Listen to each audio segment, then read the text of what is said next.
Hey everybody, what's going on out there in the YouTube universe? Deer Hunter DVM coming back at you again. I wanted to do a real quick walkthrough on a kind of a stand setup that I used to kill the preacher buck this year. Um, Pretty simple, really. I just did a hanging hunt on it with a kind of a semi-mobile stand that I kind of had saved back. But if you look at this, kind of over my shoulder right here, um, there's a hoop structure right here down along this main trail, and out in front of me here, another great bigger hoop structure that these hedge trees make. It's like a great big, almost like a big archway, and every time I come in here in these hedge trees, doesn't matter what time of year, it's always just full of does. So I did a hanging hunt with this stand, um, and wound up killing him the same day I hung it, with just in a couple of hours, really. So it's not very tall. You can kind of see it there over my shoulder, right there. Right there he is. Um, it's it's only about maybe 12 feet off the ground. But if you look over to the left over there, yeah, focus now. If you look over there to the side of that stand, it's got a beech tree right beside it with a bunch of leaves. So I knew I could get away with hanging it low right in here, especially with these hedge trees creating a lot of cover. And he was basically going to cut this top and cut right out in front of me. And instead of doing that, he wrapped around behind the stand. I shot him right there. Now, I wish I'd have made a little bit better shot on him. I actually got 2 shots off on him and wound up taking him finally after a long track job. It was kind of a pain, but if you look up here, I'll go to the side of it a bit, and you can see it from kind of the deer's point of view over here. See, again, it's not but 12 feet off the ground or so, and that beech tree is right there, creating a good little silhouette break. So he was about right here when I shot him, which had to shoot through some of those leaves. But again, just a real quick hanging hunt. Sometimes you just got to try things to freshen up your season or whatever. We always try to experiment and do kind of little things a little bit differently. But he came up this ridge, and instead of curling back around in front of me like I thought he would, he came around to the side here and wound up shooting him. But again, it's if you look at it, it's got some cover there.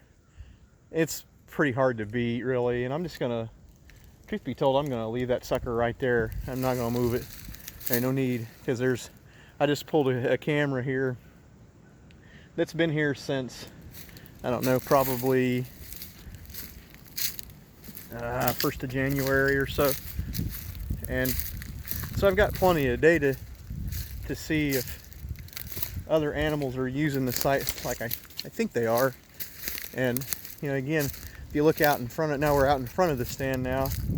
I know it's going to be backlit, but you can't hardly see that stand there, and it's not very tall, but it's all you need in a spot like this. And I was really my original idea was for when they cut those hoop trails right down through here, they actually walk right out in front and giving you, again, stands about right there where that beech tree is, and give you a 20-yard chip shot.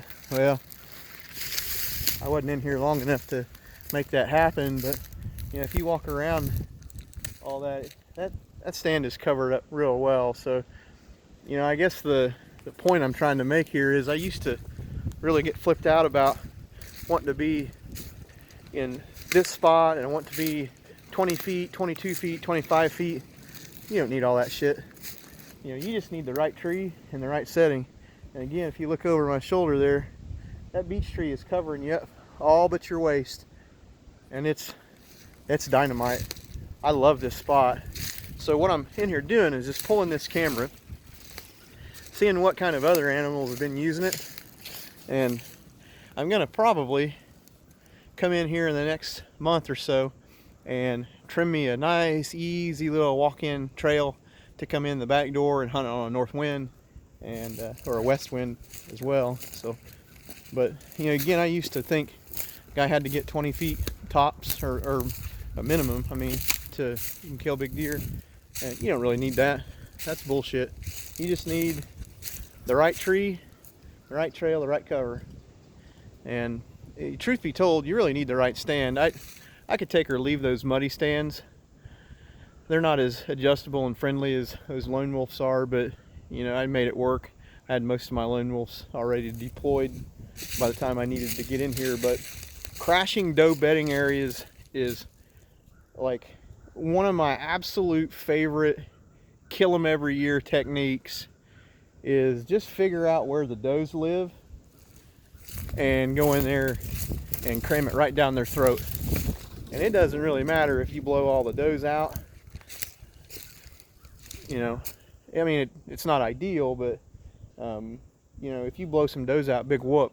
But if you've proven a spot that holds antlerless deer all the time, all points of the year, just go crash it about November the 7th and hang on to your ball caps, kiddies, because it's liable to get serious. And it's a kind of a catch-22 because you got, you know, it's hard to get in clean without bumping does like that.